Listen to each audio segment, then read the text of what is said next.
The observant among you will have noticed that I am not Deacon Liz Klein. Liz has come down with the plague, so she is at home today with Arnie. They're both doing fine, mostly just tired out, but didn't want to come here and infect anyone. That's a good and wise decision. So sending healing mercies and healing prayers to Liz, and hoping to see her back and Arnie back soon. Are you as excited as I am about Grace's new motto? Have you heard of Grace's new motto? Oh, so you haven't heard of it. So I learned about Grace's new motto on Tuesday when I came in to Grace on my bicycle, as is my wont, and looked at the sign that hangs beside the parking lot. You know that sign out there? You may have noticed it's not there this morning. The sign written on sharp had our new motto written on it. I don't know if you can read it from where you are. I've blanked out a little bit. It says, "Go blank yourself, you blanking losers." I've crossed out that word. It's a 4-letter word. Perhaps you can guess what it is. The word, of course, is love. It says, "Go love yourself, you loving losers." It's always a trick to know what to do with experiences like that, right? You sort of have a choice between you can be furious if you want to, or you can choose to find it funny. I've chosen to find it funny because you might as well. It turns out if my blood pressure goes through the roof, the person who wrote on our sign is equally gone. They're equally not paying for it. They're equally unavailable to have a conversation. So we might as well decide this is something we're permitted to enjoy. I shared this. I took a photo of this and sent it to several colleagues across the Episcopal Church who had a breadth of reactions. But I was most intrigued by my colleague Liz, who said, "You know, that's actually not bad theology." And I thought, oh my goodness, like this is sort of a fascinating idea, that what we encounter in the gospel is the story of a loser. Jesus is expected to be this revolutionary king who is going to lead the people of Israel into defeat over the Romans. He's going to win, and he ends up having this humiliating death on the cross instead. Totally not what we expected. There was a TV show, I think, for a while called The Biggest Loser, and maybe Jesus would have won that show. So it's always a bit of a trick when you learn out that you're preaching at 6:30 in the morning on Sunday. And so in order to help me out, I wonder, Dan, if you'd be willing to chat with me a little bit about this possibility. So today we hear two really folksy stories about things that are lost, about losers, and about finding them.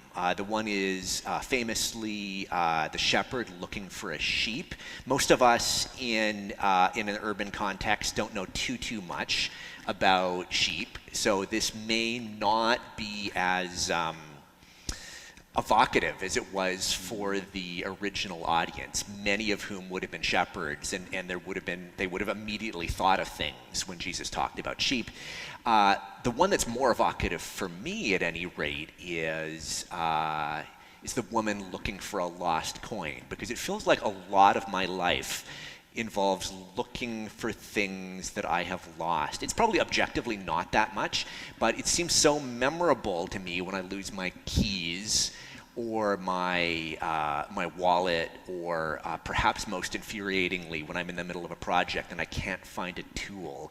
There's something about that just drives me into orbit, and I find I can't think of anything else until I find my keys. I am like this woman searching for the coin. It's sort of all that I can do. A lot of the time, I have what the Buddhists call monkey brain, which is to say there's just all of these thoughts hopping around. And in a funny way, and not necessarily a pleasant one, losing my keys is actually a moment of intense focus, because that's sort of like, I have to find the keys. My life cannot continue until I find them. What are you thinking about, Dan, about Lost and Found today? Yeah, I want to come back to our coins because I think that's interesting, but I always, when I read this reading, the first thing I get stuck on is like that line right at the beginning where Jesus turns to everybody and says, which of you would not abandon the 99 sheep to go look for the one? And I always think like the answer to that is, well, basically everybody, you know, like you've got 99 sheep over here, that's a good number of sheep, and presumably like the one that wandered off is not like your prize winning sheep that you always keep your eye on. It's probably like the kind of, you know, less intelligent one that somehow managed to get lost when 99 others could stay on the path. So like if you have to lose a sheep, that's probably the one. I guess we could say it's a loser sheep since we're, you know, working this loser theology angle. And yet Jesus sort of like tells the story in this way where he kind of like invites all the people to say, well, of course you would do this thing, you know? And it's sort of like when you stop to do some kind task and you turn to the person next to you and you're like, I'm sure you were going to do this before me, I just beat you to it. And like they may or may not have, but you have kind of invited them to share in this thing, to do this action. So I always start there with like Jesus is doing maybe something even a little more clever at the very beginning of the story with our loser concept. I think, and then he builds from there. I think one of the tricks with Scripture, especially for those of us who are quite familiar with it, is that we've heard it enough times that the surprises aren't surprising anymore. But I think, and so yeah, just as you said, the question, which of you having 99 sheep, one of them is lost, wouldn't go looking for the lost one? The one out of the 99. And for us, having heard this story many times, we may very well go to say, yes, of course that's the thing we're supposed to do. But yeah, it's quite possible the original audience says, well, which of you would not do that? Any reasonable shepherd would not do that. You can't possibly leave the 99 and go find the one. That is, those are backwards priorities. Yeah. That's bad shepherding. Exactly. And then I kind of think, I mean, building from there, that there's also something kind of interesting about these numbers, that the idea of like 99 minus 1 is almost 100, and boy, would it be so much more complete and satisfying if you had an even 100, and that, you know, one coin out of 10, you got 9, but if you just had one more, you'd have a nice even 10. Right. And so I kind of hear something being said about completeness, about, you know, without the loser, we are not complete, you know, that the community needs the loser. And so maybe that is going on in here too. Right, so this is a story for, I'd only heard this expression for the first time a few years ago, but the category of being a completist, so that if you are, you're watching a show on Netflix and you lose interest, you really have to watch the final 3 episodes so you can say you have completed the show. Some of us feel that way about books. I always feel a little guilty when I give up on a book because of that incompleteness. So yeah, in the kingdom we're complete. Right.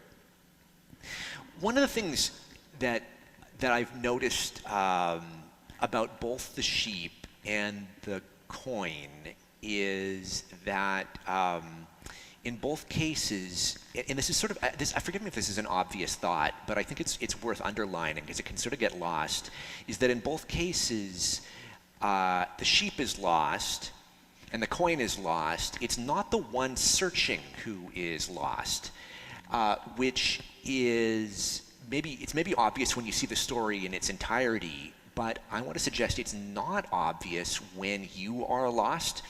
I've had the experience of being lost. Maybe you have as well, particularly as a child, where you're in some crowd and the crowd moves and suddenly you can't see your parents. deeply disconcerting.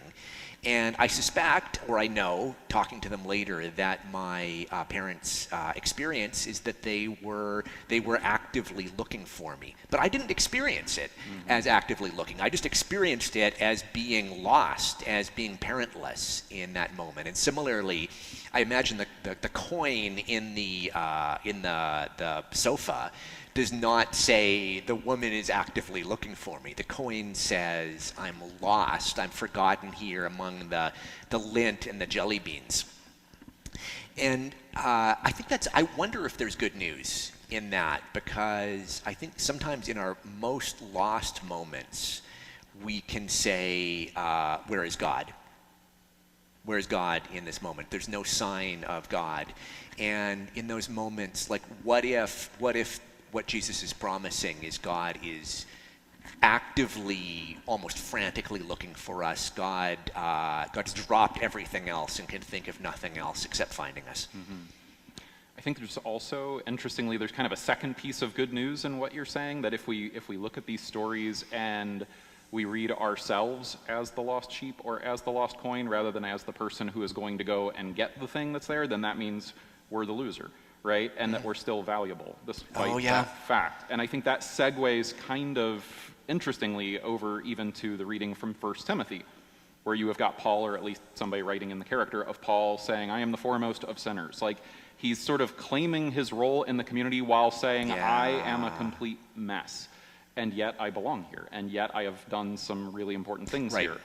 And so it sets you up for a sort of, a way of reading ourselves in a way that we don't have to constantly justify ourselves and wallpaper over our failings, but we can just sort of like claim those and say we're still valuable. Right. Even someone like me could be welcomed into the kingdom. Yeah. Even someone like me, God would search for. Would drop everything and search for. At the 8, you were wondering a little bit about Moses and calves, and where how that might connect. Yeah, I have this theory that we're still workshopping this. We haven't totally done this, but I think the story from Exodus is kind of interesting in that it sets up God, and I want to choose my words very carefully here, to be seen sort of in the ancient context as kind of a loser God, because, he's getting ready to unleash some fire and judgment on people, which is a very ancient world kind of God thing to do. And then Moses says, wait, let's talk. And then he says, maybe this community of people is more important than your anger. And God says, you make a good point, Moses. I'm going to change my mind. And that is not necessarily the story you tell when you're trying to put your God in the no one ever crosses our God. I mean, you even see this today, right? Sometimes this notion of there's no point talking back or arguing with God. And Moses would apparently say, not in my experience. Sometimes it's helpful to talk back. So there's a sense here in which God is modeling a different kind of power, or what it means to be a powerful God, that it takes powerful God to say, yeah, maybe the community is more important than the anger or something. I don't know, help me. Well, yes. So I think what's fascinating is for the ancients, we have this language of God being immutable and unchangeable, right? The unmoved mover. And for the ancients, particularly the folks who write the Old Testament or the Hebrew Bible, it's very possible to argue with God and change God's mind about things. Maybe that's information about God, or maybe that's information about an evolving understanding of God. I actually don't think this story is inconsistent with understanding God as an unmoved mover, but rather what we encounter in it is as humanity has wrestled with God and learned about God, God just keeps on turning out to be more loving than we expect. And I think in both Jesus and in Moses and the Israelites, there is this expectation that God's going to turn out to be an earthly winner and solve problems with violence. I've talked before about basically every movie adaptation of Jesus' life, Matrix, Narnia, the list goes on, features Jesus solving problems with violence at the end. That's our perpetual expectation that Jesus will come with an army and destroy stuff and be a winner.